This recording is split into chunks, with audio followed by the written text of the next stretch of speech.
toi qui regardes. Je m'appelle Charlie, j'ai 42 ans. Je me trouve actuellement au cinéma Le Pagnol à Aubagne.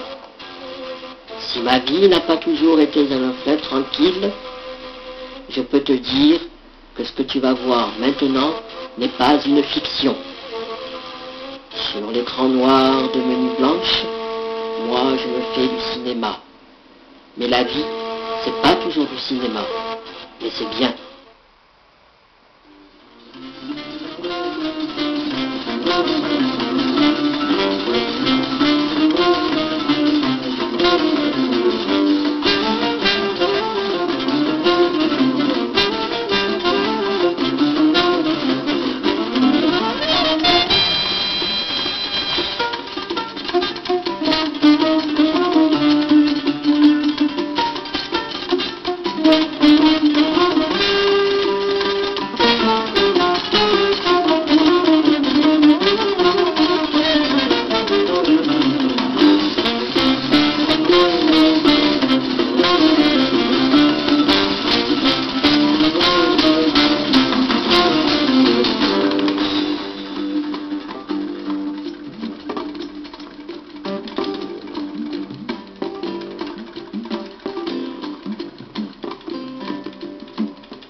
C'est un reportage qui a été fait en 2001 par Martine Moléon, qui est une grande journaliste reporter qui nous a quittés il n'y a pas longtemps, malheureusement trop tôt. L'interview a été émouvant, rigolo. J'étais très détendu parce qu'on avait appris à se connaître un jour avant. On avait discuté longuement et puis bon, Martine avait un don sur les interviews, quoi. Elle était très, elle vous met à l'aise, elle pose les bonnes questions et bon, on a presque l'impression de parler à une amie en quelques minutes, tellement on est en confiance, quoi. On est totalement en confiance.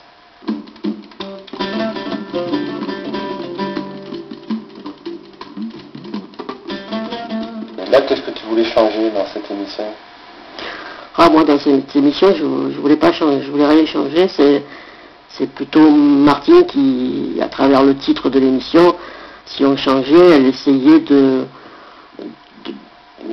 dans la discussion de voir par rapport à mon parcours ce que par ma position j'espérais pouvoir changer dans la société par rapport aux problèmes que peuvent rencontrer les personnes handicapées dans leur quotidien. Donc ça m'intéressait tout en me posant des questions sur ma vie, me demander mon avis sur comment je pourrais voir le changement au quotidien d'une personne handicapée, que ce soit sur des thèmes récurrents comme l'accessibilité, le travail, les loisirs, la culture. On a tout passé au peigne fin, quoi. Voilà. Elle voulait mon avis, tout simplement. Vous êtes dans le milieu ouvert, vous êtes à l'extérieur, mais vous ne pouvez pas vous empêcher quand même de lutter pour les personnes handicapées. C'est-à-dire, malgré votre insertion avec le reste, enfin, vous ne pouvez pas vous empêcher de ça. C'est quelque chose qui est vraiment... Vous savez, en France, vous avez des José Bové qui luttent pour la bonne bouffe. Moi, je lutte pour le bon vivre des personnes handicapées.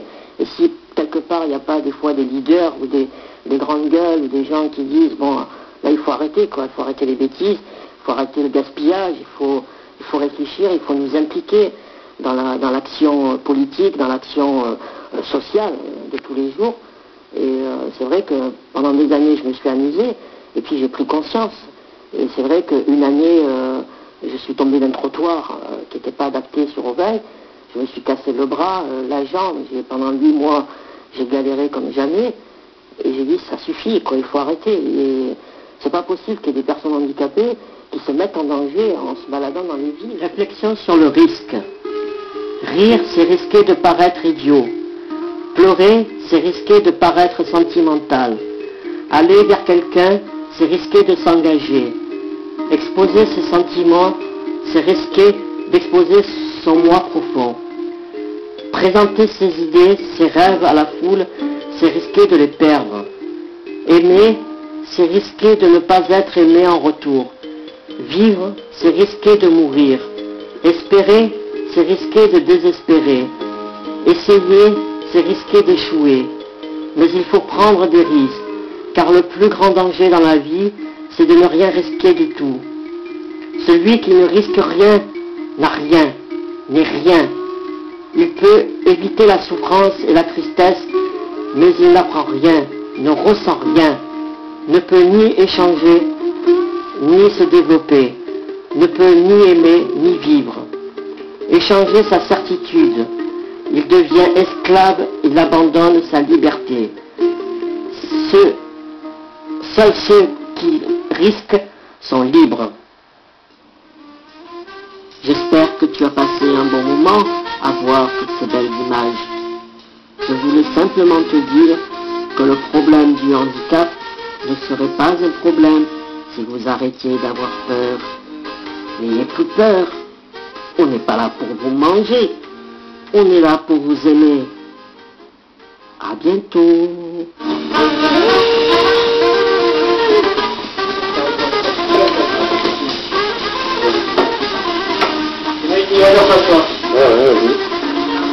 Dis-moi Charlie, qu'est-ce que tu en penses aussi pour le mot de la fin, tu nous filmais l'ancienne Pagnole. Quelle belle image. Après Pagnole à Aubagne,